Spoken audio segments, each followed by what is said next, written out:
All right, week 3, day 5. So, pretty much halfway through the program right here.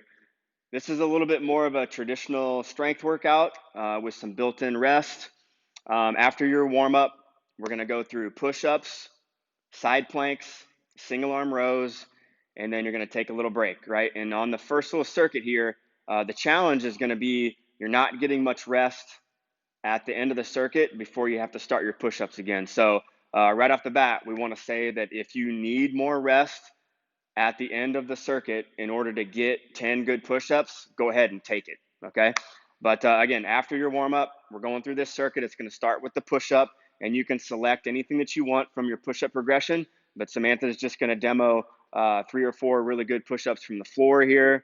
All right, make sure you keep those elbows tucked in. Make sure you have good core stability. The chest is hitting the ground before the hips, okay? So you got 10 on your push-ups. You're doing those with your hands elevated or from the floor. Then we're going to the side plank, okay? This one's going to be for time. You got your feet stacked. You can go with your hand on the side, or you can put it up in the air if you want to add a little bit to it. But just notice how Samantha is in one straight line, like down the midline of her body. Whenever I'm here, her shoulders are stacked, her hips are stacked. She's in a straight line from the side and from the front. So you're going to hold this on 20 seconds facing this way, and then you would just simply roll over and do 20 seconds facing the other way. After that, we have the single arm dumbbell row. This is going to be 10 each side, okay? So just stagger your stance, right? Get a good stretch at the bottom. Keep that back nice and flat all the way to the ribs. Yep. And then we'll flip over. 2, 3, 4. Good. Okay, so that's the single arm bent over row. You got 10 each side every time you go through this. And then you're going to take 30 seconds of rest, okay? Ideally. But again, if you have to add to it in order to get 10 good push-ups after this is over, go ahead and extend that rest a little bit. But you got this sequence for 5 rounds, okay? Then the second circuit. So we're going to work back to the pressing variation, right? So you can select any one of 3 variations here. If you have heavy dumbbells, we're working with the push press first, right? So dipping, driving.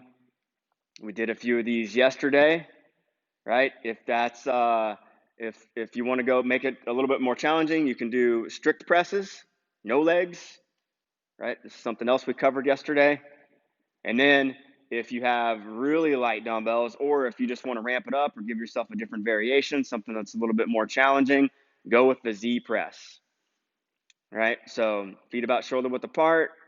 Just remember, keep that torso tall. And then, like I always think about pressing in a telephone booth, right? Don't let the weight migrate forward. It just goes straight up, head through the hole, okay? So on this one, you got 10 on the dumbbell press variation. Then you're going to go to a lying leg raise. So flat on your back, hands under your butt if you want to. Legs are straight. And then we just raise them to the belly button, lower them down under control. Let's do one more like that, and then we'll throw a couple with some kicks in it. Yep, so this would be the easiest variation. If you want to add to it a little bit, then you would raise the leg and then kick from the belly button. Yep, 2. Let's do one more. And 3. Okay, so the lying leg raise, you got 10 of those after 10 on the pressing variation, and then you're going to rest for a minute, okay? So you got a good bit of rest after the ab stuff here, so you can go pretty heavy on your pressing variation. That's by design. Again, if you don't have dumbbells, then you can start with a super band. Let's show them like the overhead press variation again with the super band. You can step on it with 1 foot or 2 feet, front rack position, and then boom, just simply go overhead, stretching the band if you don't have dumbbells. Okay, so that's the C circuit today. The D circuit is bicep curls and high pulls. Okay, so again, this all depends on what kind of weight you're using, right? If you have medium to lighter weights, or if you have a weight in your hand that you can do both arms at the same time, we can do 10 good reps.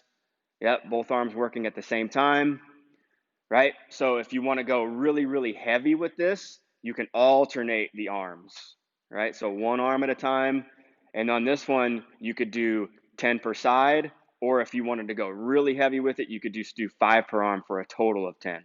Right, then you're going to chase this with the dumbbell high pull. Right, so a little bit of a dip, and then hands come up to the chin. Yeah, just squeezing through like the bigger part of the shoulder right here. So that's going to be for 10. And again, if you don't have dumbbells, you can do both of these exercises with the super band. We'll start with the hammer curl first. Right, the hammer curl, we just grip it on the outside. We keep the thumbs facing forward the whole time. Bringing it up, bringing it down. So that's the hammer curl. If you wanted to supinate, you could go palms facing forward and then do 10 like this. And then if you wanted to use the high pull or do the high pull with the super band, it's the same motion. You're just stretching out the band instead of using the dumbbells. Okay, so on this one, you got 10 of each for 3 rounds. Just rest as needed after the high pulls and then start your curls again. Right, so this is a really simple kind of old school strength day to end week 3. Enjoy.